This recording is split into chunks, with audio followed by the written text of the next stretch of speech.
alhamdulillah nahmaduhu wa nasta'inuhu wa nastaghfiruhu wa na'udzubillahi min syururi anfusina wa min sayyiati a'malina may yahdihillahu fala mudilla lahu wa may yudlil fala hadiya lahu. Asyhadu an la ilaha illallah wa asyhadu anna Muhammadan abduhu wa rasuluh. Allahumma shalli wa sallim wa barik ala sayyidina Muhammadin wa ala alihi wa sahbihi ajma'in. Amma ba'du.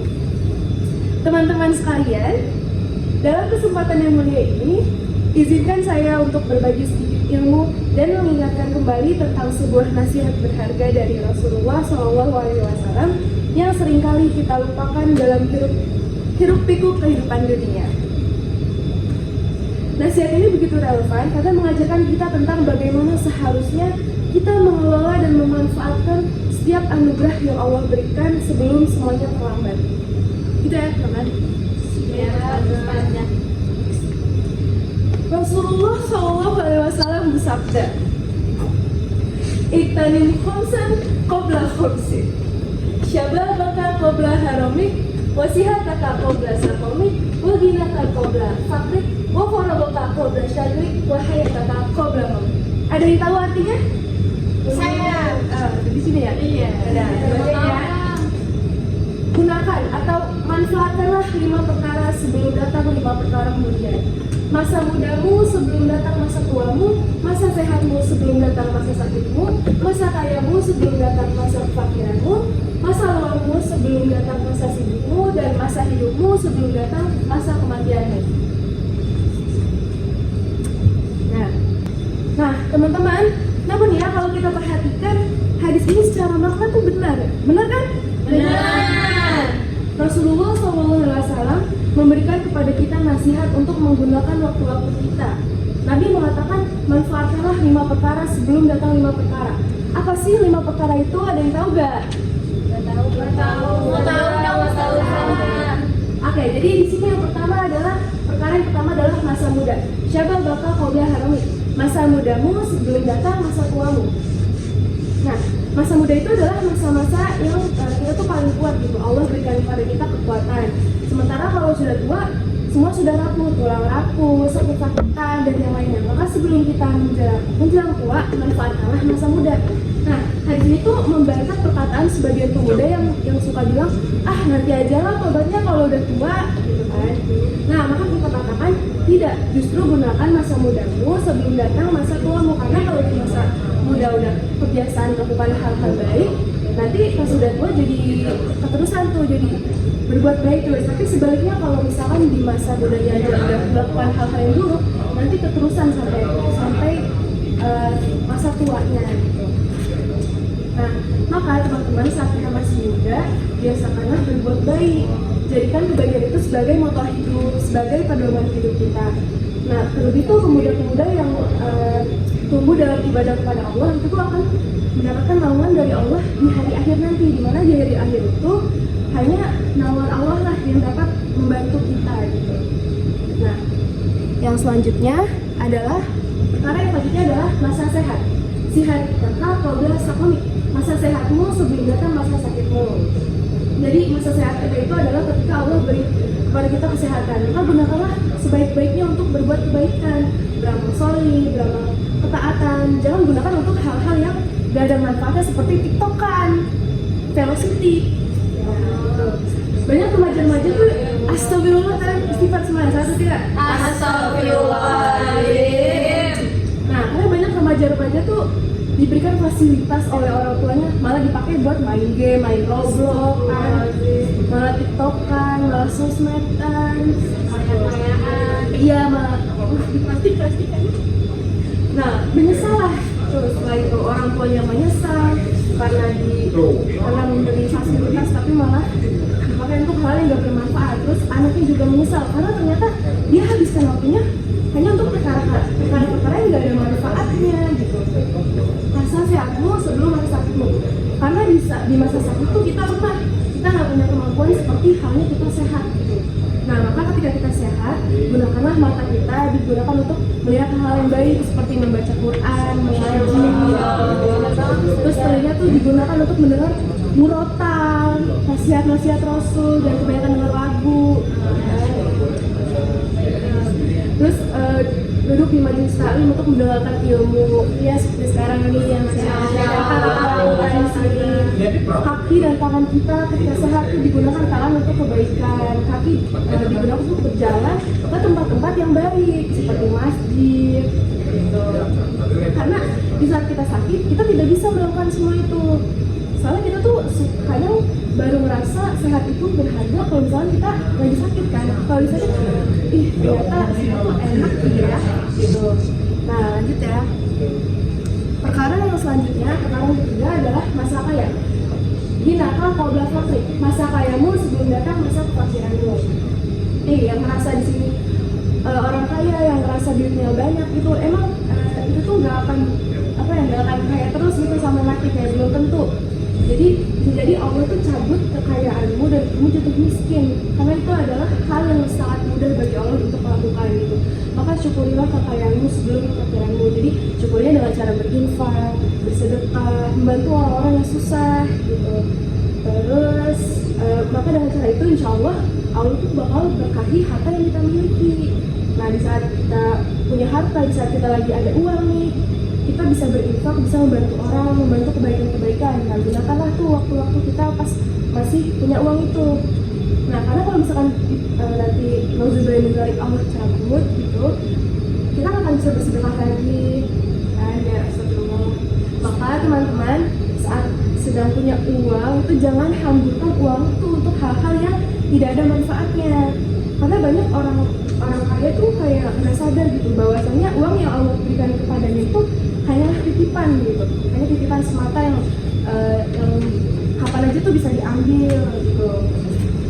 Nah maka teman-teman sekalian, Rasulullah SAW tuh di sini mengingatkan, gunakanlah, jagalah atau manfaatkanlah masa kayamu sebelum masa fakirmu.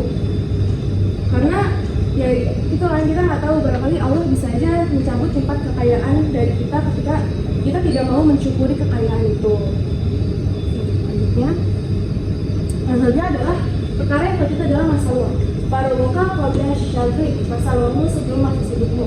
Nah ketika kita sibuk nih, nugas, sibuk kuliah, kerja mungkin, kita tidak bisa beramal soleh, kita tidak bisa melakukan ketaatan. Maka di saat luang, di saat kita mempunyai waktu luang, itu gunakanlah sebaik-baiknya untuk mentaati Allah Subhanahu Wa Taala, untuk menuntut ilmu, sebagaimana yang sudah kita bahas sebelumnya, di mana Nabi SAW itu mengatakan ada dua nikmat yang manusia kebanyakan tertipu, yaitu waktu luang dan kesehatan. Nah, yang perkara yang terakhir adalah masa hidup, hayat akal qabla mautik, masa hidupmu sebelum kematianmu. Nah, kalau kita sudah meninggal dunia, kita tidak lagi tuh bisa beramal. Kalau kita sudah meninggal dunia, yang ada hanyalah pembalasan dalam kubur dan di akhirat kita. Nah, teman-teman sekalian, di kuburan itu kita sangat membutuhkan amal-amal kita, karena amal-amal itu yang bisa menyelamatkan kita gitu di kuburan dan di akhirat nanti. Ya pokoknya amalan itulah. Nah, maka di saat kita hidup, teman-teman sekalian, gunakanlah untuk memperbanyak bekal-bekal amal kita yang akan kita bawa nanti ketika kita masuk liang lahat, ketika kita masuk ke kuburan. Kita sangat butuh ditemani oleh amalan sholih. Nah, teman-teman sekalian yang dirahmati Allah, demikianlah 5 nasihat berharga dari Rasulullah SAW yang patut senantiasa kita renungkan dan jadikan pedoman dalam menjalani kehidupan ini. Ingat ya, waktu itu adalah pedang. Jika kita tidak memanfaatkannya dengan baik, dia akan menebas kita. Setiap detik, setiap kesempatan yang Allah berikan adalah amanah, adalah modal untuk kita meraih kebahagiaan di dunia dan di akhirat. Nah, janganlah kita termasuk golongan yang menyesal di kemudian hari, karena telah menyia-nyiakan masa muda, kesehatan, kekayaan, waktu luang, dan kesempatan hidup ini. Mari kita jaga dan optimalkan 5 perkara ini sebelum datangnya 5 perkara kemudian. Gitu. Semoga Allah Subhanahu Wa Taala senantiasa membimbing kita untuk menjadi hambanya yang pandai bersyukur, yang mampu memanfaatkan setiap nikmat dan kesempatan untuk beramal saleh, dan yang istiqomah di jalan kebenaran hingga akhir hayat. Amin ya rabbal alamin. Nah, teman-teman sekalian, semoga apa yang sedikit ini yang dapat saya sampaikan ini dapat menjadi pengingat bagi diri saya pribadi dan bagi kita semua. Ya, mohon maaf atas segala kekurangan dan kekhilafan. Kebenaran datangnya dari Allah Subhanahu wa taala dan kesalahan murni dari kelemahan diri saya sendiri. Wabillahi taufiq wal hidayah. Wassalamualaikum warahmatullahi wabarakatuh. Waalaikumsalam warahmatullahi wabarakatuh. Nah, di sini teman-teman ada yang punya pertanyaan gak nih? Saya juga ada kok. Iya. Ustazah. Oke, boleh. Ya, saya Audi bertanya Ustazah. Pertanyaannya itu adalah bagaimana cara membangun kebiasaan amal soleh sejak muda agar bisa terus terbangun hingga tua. Jadi, nih, izin menjawab ya, Aulia. Terima kasih untuk pertanyaannya.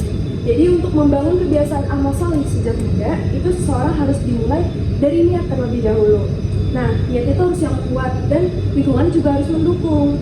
Jadi, Aulia tuh bisa mengikuti majelis ilmu, memperbanyak interaksi dengan orang-orang saleh, Masya Allah, dan menjauhi dari lingkungan yang buruk, yang bisa tuh, karena itu tuh lingkungan tuh dapat berpengaruh dalam pembentukan karakter kita. Disiplin dalam ibadah juga perlu ditanamkan sejak dini, mulai dari sholat tepat waktu hingga menjaga lisan. Semakin sering dilakukan, amal soleh akan menjadi kebiasaan dan kebutuhan dalam hidup.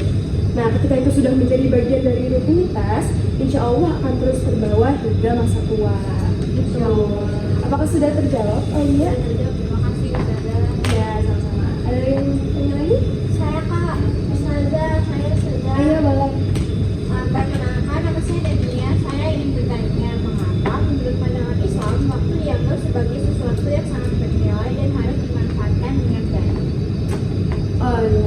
Jadi dalam Islam itu waktu adalah bagian dari nikmat yang akan dimintai pertanggungjawaban oleh Allah. Jadi setiap detik dalam hidup kita itu adalah kesempatan untuk berbuat baik dan meraih pahala. Nah, Rasulullah juga banyak menekankan pentingnya waktu dalam hadis-hadisnya. Karena waktu yang berlalu itu tidak akan pernah kembali lagi kan. Sehingga setiap muslim itu dituntut untuk tidak menyia-nyiakannya. Karena itu Islam menempatkan manajemen waktu sebagai salah satu ciri orang yang beriman dan berakal. Apakah sudah terjawab?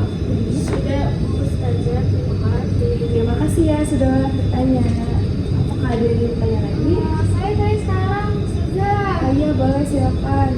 Saya dulu Ustazah, kan saya di Indonesia. Saya izin bertanya nih Ustazah, gimana sih kita bisa mengetahui bahwa kita itu telah memanfaatkan waktu dengan baik? Oh, gimana ya cara tahunya? Gimana Ustazah? Jadi salah satu tandanya itu adalah ketika kita merasa waktu kita itu penuh dengan hal-hal yang bermanfaat baik untuk dunia maupun untuk di akhirat nanti. Kita juga merasa rugi jika satu hari berlalu itu tanpa belajar gitu, kayak aduh hari ini nggak belajar kayak rugi banget gitu. Nah, terus juga kalau hari itu nggak beribadah atau membantu sesama. Selain itu juga orang yang memanfaatkan waktunya dengan baik itu akan terlihat lebih disiplin, terarah, dan tidak mudah tergoda dengan hal-hal yang sia-sia gitu. Nah, ini orang-orang itu kayak juga rutin mengevaluasi diri, misalnya dengan membuat target harian atau harian evaluasi amal. Intinya, orang yang menghargai waktu itu selalu merasa bahwa hidup ini tuh terlalu berharga gitu untuk disia-siakan. Masya Allah. Sudah terjawab? Sudah terjawab, terima kasih banyak. Wah, terima kasih kembali. Ustazah, Oh iya, saya boleh, mau boleh. nanya. Kenalkan saya Erika Dwi. Saya mau nanya Ustazah nih, mengapa banyak orang baru menyadari pentingnya waktu setelah kehilangan nikmat tersebut, Ustazah? Oh iya, banyak sih ya yang begitu. Jadi karena manusia itu kan seringkali merasa nikmat adalah hal yang biasa gitu saat sedang memilikinya. Jadi pas dapat nikmat kita kayak nggak merasa itu tuh nikmat gitu. Itu adalah ciri-ciri orang kurang bersyukur dan baru tersadar ketika nikmat itu dicabut. Nah, kayak waktu, kesehatan, dan kelapangan waktu itu tuh sering dianggap remeh karena tidak tampak seperti harta kan, kayak harta yang bisa dihitung gitu. Padahal ketika seseorang kehilangan waktu, kehilangan kesehatannya gitu, itu tuh dia tidak bisa membelinya kembali, dan saat sakit juga dia nggak bisa beribadah dengan maksimal gitu. Nah, kesadaran itu sering muncul terlambat karena kurangnya tafakur. Tafakur tuh perenungan ya, dan lemahnya iman terhadap akhirat. Nah, oleh sebab itu penting untuk selalu merenungi nikmat dan mengingat bahwa semuanya bisa hilang gitu sewaktu-waktu. Apa sudah terjawab? Sudah terjawab, Ustazah. Masya Allah, terima kasih. Terima kasih kembali. Baik, karena sudah tidak ada lagi ya yang ingin bertanya, saya izin menutup. Ya, terima kasih. Kurang lebihnya mohon maaf. Wassalamualaikum warahmatullahi wabarakatuh.